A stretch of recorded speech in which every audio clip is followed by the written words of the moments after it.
Time for Alamogordo Town News on Crazy Radio. I'm Anthony Lucero. When it comes to news on 95.1 FM, weather always comes first. Severe thunderstorms are possible across the central to northern high plains through tomorrow, while flash flood potential remains over the southwest. Record-breaking heat is expected in Texas, with locations across the Midwest, Northeast, and Northwest seeing below-average temperatures. Closer to home, our very warm and dry weather pattern continues this week with just a slight chance for showers west of the Rio Grande. High temperatures this week are going to run 5 to 10 degrees above average. Come Friday and into the weekend, the warm weather continues, but we're going to see a slight chance for showers spread across the area. We'll have another look at the weather following this news. The City of Alamogordo's method of submitting a public records request through the city's Next Request portal will not be available in the month of August. A PSA will be released closer to the launch date. All requests to inspect public records for the City of Alamogordo can be submitted directly to the custodian of those records. Inquiries of this notice should be directed to the city clerk at City Hall, 575-439-4100, and there is more information on the City of Alamogordo's Facebook page. The Alamogordo Police Department Coffee with a Cop is happening this morning from 9 until 11. That'll be at the Starbucks inside Albertsons, 1300 East 10th. Congressman Gabe Vasquez presents a listening session today in Chaparral. That'll be happening from 6 until 7 p.m. tonight at the Dolores Wright Library. The Village of Tularosa's regular meeting is happening tomorrow at 6. The meeting agenda is available for public viewing at villageoftularosa.com.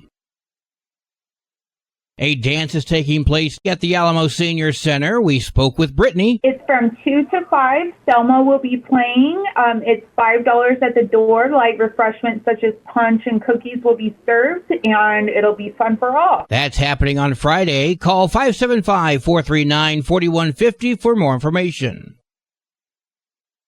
I had the pleasure of speaking with Miss Lincoln County, Hayden Hill, and she told me about a wonderful event happening this Friday, the Community Hero Award Ceremony. Recognizing our local heroes who helped during these recent tragedies in Ruidoso Downs, Alto, and Mescalero is truly what helping those who help others is about.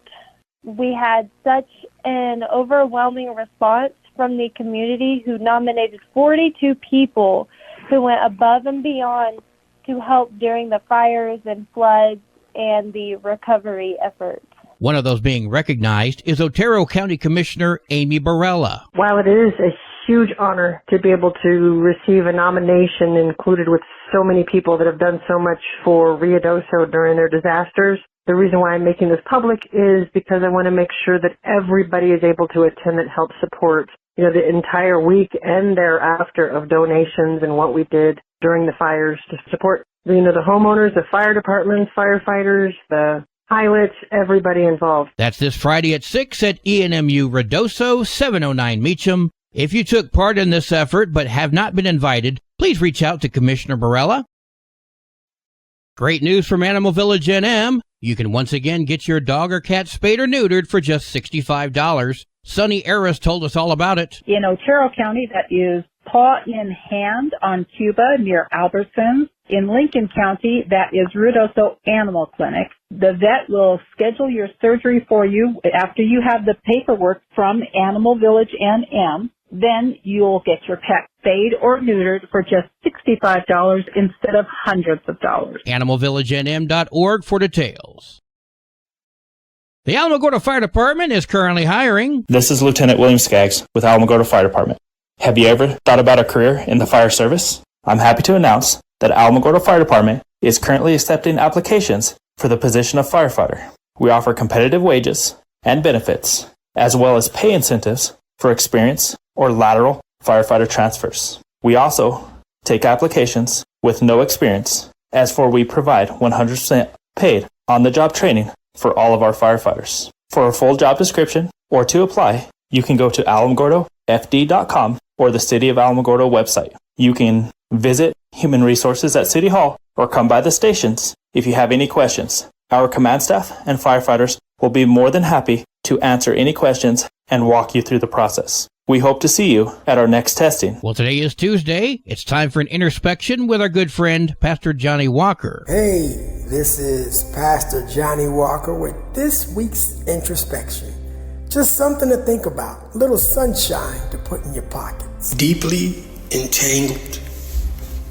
It seems we have become so deeply entangled in the web of politics that we have lost sight of the very people we were meant to serve. The voices of the individuals who matter most, families, children, and communities, are often drowned out by the noise of agendas and power struggles.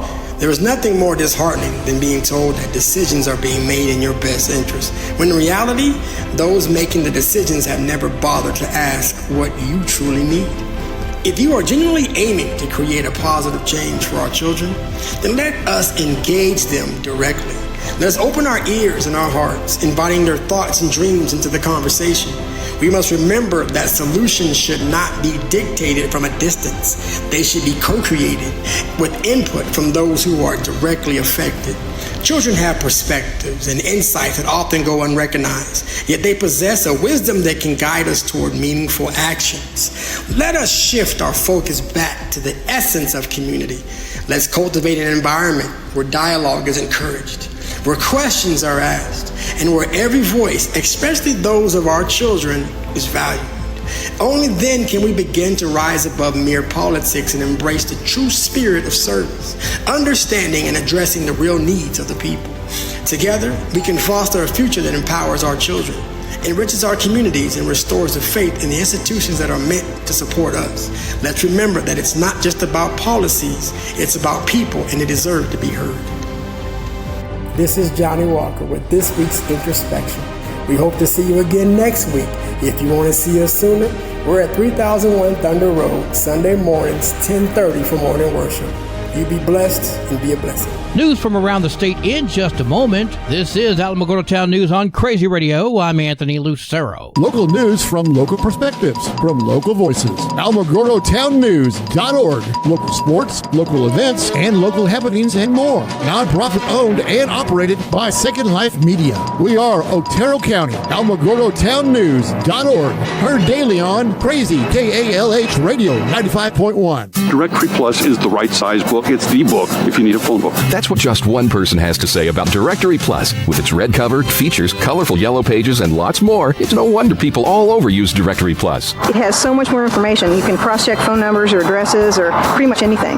Look on the plus side, Directory Plus. I'm a big fan of Directory Plus. A jury found Kelly Smith of Carlsbad guilty for being responsible for her grandson overdosing on fentanyl. Her charges include abuse resulting in great bodily harm or death of a child. Diana Luce, the 5th Judicial District Attorney, spoke with KRQE. We hope that this is a learning experience for people to get help and get those drugs out of your household and away from children. Smith will continue to be held in custody until sentencing. She faces 18 to 21 years in prison. Alexis Smith is her daughter and the boy's mother. She was found guilty on 2 counts of child abuse last year and sentenced to 14 years in prison. She, of course, is currently appealing that sentence. Anthony Martin is one of the former Albuquerque firemen accused of raping a woman in 2023, along with Aiden Heyman and Angel Portillo, which took place inside Martin's apartment. In September of 2023, the district attorney's office ordered Martin to wear a GPS ankle monitor. This past January, a judge allowed him to remove it. If you think that's bad, in a hearing yesterday, Judge Britt Baca granted a second request. She's allowing Martin to leave the state. You evaluate on Thursday before you leave, and then when you come back. Anyone else see this as a bad idea? A urine analysis will not indicate if he raped anyone. Martin retired from the Albuquerque Fire and Rescue after being put on administrative leave shortly after the allegations came out. He's going to appear back in court next month, and all 3 men face up to 9 years in prison. The New Mexico Children, Youth, and Families Department set up a temporary fix for keeping foster teens from sleeping in office buildings, and that is putting them in a group home.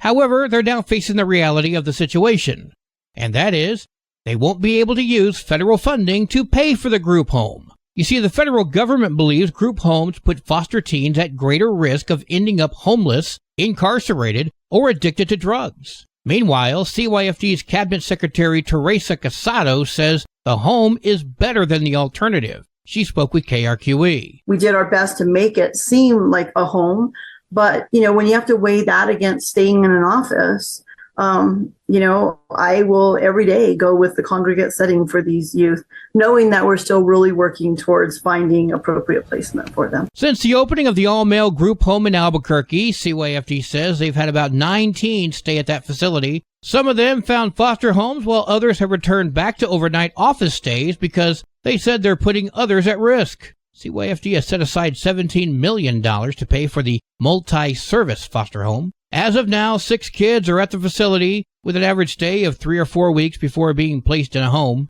Some of the group home teens were able to get jobs over the summer, and with school starting, they have an on-site tutor. Additionally, they've partnered with a charter school and a local community college to complete online classes. State budget leaders told lawmakers last week that CYFD has used less than half of that $17 million on hand for the group home. New Mexico Governor Michelle Lujan Grisham is attending the Democratic National Convention in Chicago this week. She's going to be speaking today about health care. Dollars to donuts, she means abortion. Also attending the convention are Chief of Staff Dan Schlegel, Deputy Chief Operating Officer Caroline Burkle, and Communications Director Michael Coleman. Travel costs for the governor and staff have been paid by a political action committee. The governor is going to return to New Mexico on Friday. Democrats are expected to officially nominate Vice President Kamala Harris as the party's 2024 presidential candidate in Chicago this week. The Las Cruces Police Department spoke out on what they're calling a controversial shopping cart retrieval incident, which occurred earlier this month. On August 6th, a local business reclaimed their shopping cart from an individual and left the individual's items on the ground. Police spoke with management of all 3 Albertsons in the area and were told the stores were not involved in the incident. They had not reclaimed any shopping carts. But after reviewing surveillance footage, police revisited management and discovered that, yes, one of the Albertson stores did claim one of their own shopping carts. The video shows a white pickup truck arriving in a parking lot. 2 men are then seen exiting that truck, speaking with the individual who is using the cart, then loading the empty shopping cart onto the bed of the truck, and then leaving. The current ordinance does not require retail establishments to retrieve shopping carts directly from individuals, nor should they attempt to, according to police. But I'm still trying to figure out what part of this is controversial. Sports and weather are next. This is Alamogordo Town News on Crazy Radio. I'm Anthony Lucero. They are role models and educators. Their work requires a great deal of time and energy for very little pay. Who are these unsung heroes? Thanks, Coach. Thanks, Coach. The simple truth about education-based athletics in New Mexico is this. Without a committed team of coaches and administrators, they just wouldn't be possible. School sports, they bring out the best in all of us. This message presented by the New Mexico Activities Association and the New Mexico Athletic Directors Association. In volleyball action today, Chaparral at Mountain View and Ruidoso at West Vegas. Also, Gadsden heads to Cobrey. Tularosa attends the Eunice tournament on Friday and Saturday, while Alamogordo faces Lovington on Saturday. All of those games are away. Football season openers are occurring this week. Tularosa on Thursday as the Wildcats welcome Hot Springs, and Alamogordo on Friday as the Tigers welcome Deming. Both of those games are at home. Your Crazy Radio spot-on weather forecast for the Tularosa Basin today calls for sunny skies, winds gusting up to 14 miles per hour. Mostly clear tonight, sunny tomorrow, winds gusting as high as 13. Your high today in the basin, 97, low tonight of 73, high tomorrow, 99 degrees. In Cloudcroft, sunny skies today, winds gusting up to 13 miles per hour. Mostly clear tonight, winds gusting as high as 14. Sunny tomorrow, winds gusting as high as 15. Your high today in Cloudcroft, 76, low tonight of 55, high tomorrow, 75 degrees. Local breaking news can be found on our website, alamogordotownnews.org, and learn more about Crazy Radio by visiting kalhradio.org. Also, check out the Crazy KALH Radio YouTube channel. That's where we post our daily newscasts, complete interviews, and other information which concerns everyone in the Tularosa Basin. Be sure to give this video a like and subscribe to our channel if you've not done so already. That way you too can remain informed of the goings-on in the Tularosa Basin.